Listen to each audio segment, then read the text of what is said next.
Hey everyone, this is Dave Giannetto. This video is the companion video to the Future Marketing column in the May edition of Strictly Marketing magazine, entitled How to Use Data-Driven Marketing to Create More Customers and More Profit. It's going to give you a real-life example of the content covered in that edition of the Future Marketing column.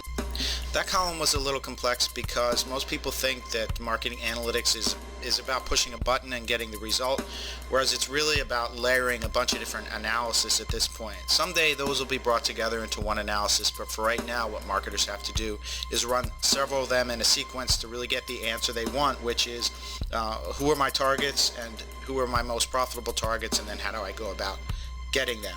I hope everyone's a subscriber to Strictly Marketing magazine. It gives very practical advice to anyone in the marketing field or anyone responsible for sales in an organization. So jump on over to strictlymarketingmagazine.com and check them out. Okay, so let's jump in. We're going to cover 4 steps. How to datafy your perfect customer. Perfect customer is a concept that I talk about a lot about in the book. It's really at the foundation of what's so different about today's marketing from traditional marketing. Today what we want to do is find that one perfect customer that's the customer that has the highest customer lifetime value, the highest market basket, or convert it from a consumer to a customer the most quickly. And then we want to go find a bunch of other customers that are very similar to them and target them and bring them on board, converting them to customers. So datafy your perfect customer. Then we're going to perform a like-kind analysis to find other people like our perfect customer. We're going to go through a pattern analysis to figure out where that consumer is compared to where that perfect customer was in their journey. And then we're going to use what we call a taxonomy analysis to actually find who those people are in the real world. So before we jump into the case study, it's important to remember the overarching goal. Today's best organizations, what I call big social mobile enterprises, they think differently. What they're trying to do is influence consumer behavior. It sounds horrible, but it's not really a new thing. This is what sales marketing has always been about, right? So the average company is really using social media to just buy behavior. It's mostly discounts and couponing, but big social mobile enterprises, they're actually trying to get the behavior they want while investing as little as possible, right? That's what keeps their profitability so high. So the case study we're going to look at today is an international gasoline and convenience store chain. I talk a lot about this company in the book because they really do a great job of bringing together big data, social media, mobile technology to create really tangible results. So here we are in Breezewood, Pennsylvania. It's an unusual location because you have an interstate dumping right onto local roads. They don't know the area. They can't locate any specific gas station. So they're overwhelmed by choices, as you can see. And they have very little brand loyalty in the gasoline industry. So if we highlight just the gasoline options they have in front of them, you can see it's just too many. And then there's other things, other advertising competing for their attention. And this is only one road. They could go in many, many different directions when they come off. And despite all of this going on around the consumer themselves has things that are important to them. People in their social circle, things that are super important to them. They have limited time, they have other needs, limited dollars, and all this is only taking place right in this one moment at this exact location. Fortunately for us, the consumer has their mobile phone with them. And the mobile phone is really underrated today. It's the best data collection tool that we have, and it's something that the consumer always carries with them. So they have this permanent connection to a device that's really helping us understand who they are and where they're going and where they're actually coming from. Because we're just taking a moment of time here. But remember, that consumer got here, and in the past what we really would have been doing is collecting data about them to understand that they were going to need fuel when they got to about this location, and we'd already be hitting them up with very personalized communication to say, hey, when you come off the interstate right there, don't forget to look for us. We'd actually be giving them directions to get to us in a coupon or something like that. And here we see the actual location where we want them to go, and this sets up our first real problem. That company, as it sits there on the side of the road, it's really dealing with traditional data, everything from point of sale data, inventory data, financial transactions. But that consumer and their smartphone and everything that's going to predict that they'll be there at that moment of time is actually in the world of big data, Right? So it's the larger concept here is we have to bring those things together. But that's really a little bit too much to talk about today, because the column really focuses on the proper sequence of analysis to identify and convert more consumers to customers.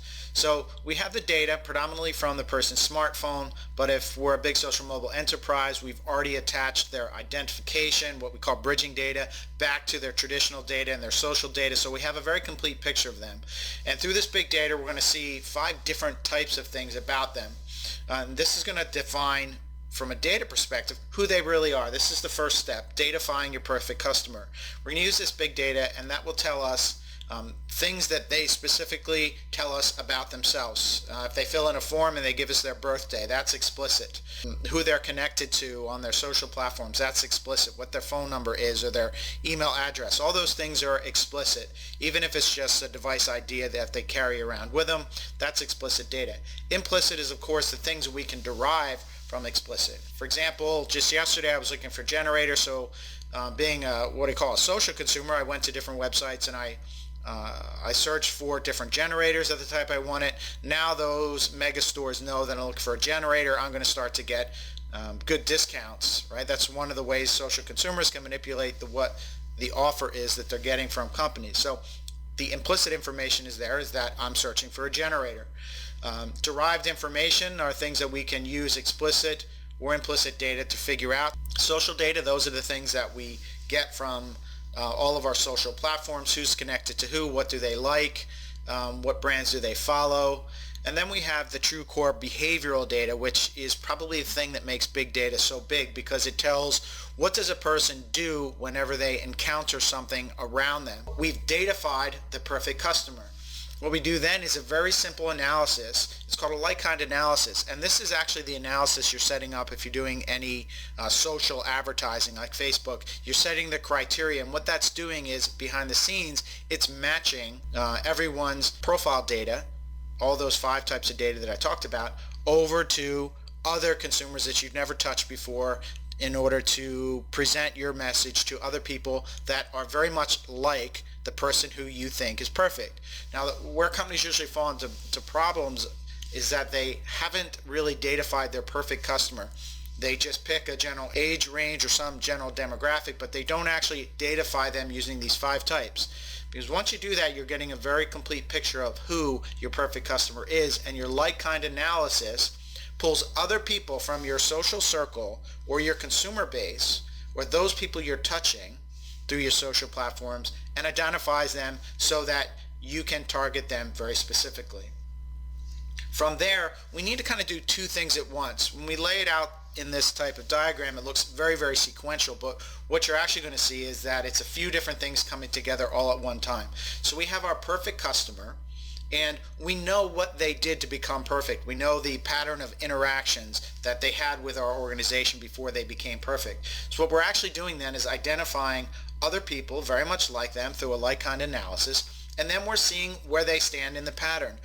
What are the same things that they're doing that our perfect customer did do? That will give us where this nearly perfect consumer is in their journey to become a customer.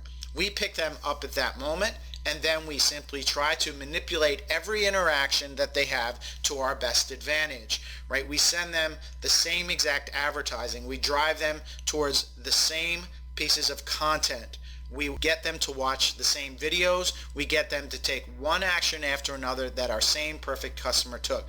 A lot of times we'll call this patterning or journey mapping. There's a lot of terms for it, because that's really the heart of what allows you to convert consumers to customers, is this pattern analysis. But we have to know what our perfect customer did, the perfect pattern, and then we're trying to mold other people to it. It sounds like this is a little bit too simple, but think about it this way. We are taking people who are inherently very much like our perfect customer, we're putting them through the same pattern of interactions, and we're getting a very similar outcome because they were inherently like our perfect customer to begin with. Once you begin doing this, you're going to run into a problem. You're going to run out of people that you identify as very much like your perfect customer through the like-kind analysis. Because when you run a like-kind analysis as a company, it's looking at people in your social circle or in your customer database. We don't know how to go out on the outside and do a like-kind analysis the same way Facebook is doing it through the very broad community that they have access to. So the way we do that as a company is we use something called a taxonomy analysis. What that does is it relates your product or service or key differentiating aspects about your products or services, and it attaches them to other things. So for example, one of the case studies I use in the book is that we can relate the sale of SLR cameras to vacations. It's one of those moments in time where somebody is very likely to upgrade beyond just the camera on their smartphone. So we can use a taxonomy analysis to find other people that are interested in SLR cameras via the vacation relationship that a taxonomy analysis will show. And then when we have that pool of people, we run a like-kind analysis on them against our perfect customer profile, and we know then how close they are to our perfect customer. Once we have this pool of people that we've identified through a taxonomy analysis, we then use marketing, pricing, or promotions or typical content to try to generate a reaction from them. Once we have that reaction, we then can place them on the perfect pattern. And once we have them there, we can start to trigger them or move them towards the next interactions and responses that we remember that marketing, pricing, promotions, and a lot of the content exists in the world of traditional data, enterprise data. That means we have to connect the world of traditional data to big data. We do that with certain specific pieces of data that I call bridging data. A very simple example would be somebody's email address, a telephone number, or a device ID. Those are things that are unique and very rarely change. And in this way, we've come full circle. Anyone who's using the big social mobile methodology or any of the methods contained within the book will understand that this is just one of them. You can check the book out itself to get more information on that, or you can click on the box on the upper right-hand side to read the Future Marketing column from Strictly Marketing magazine, and that will help you understand the process as well. Or you can click on the box on the bottom right-hand side of your screen to listen to an interview that goes into more details as well. Don't forget to head over to strictlymmarketingmagazine.com and subscribe to their magazine. And if you're watching this on YouTube, don't forget to subscribe to my channel so that you'll get updates whenever I release more learning videos. Thanks for watching today. Drop me an email anytime. I'm happy to respond, and I'll talk with you again soon.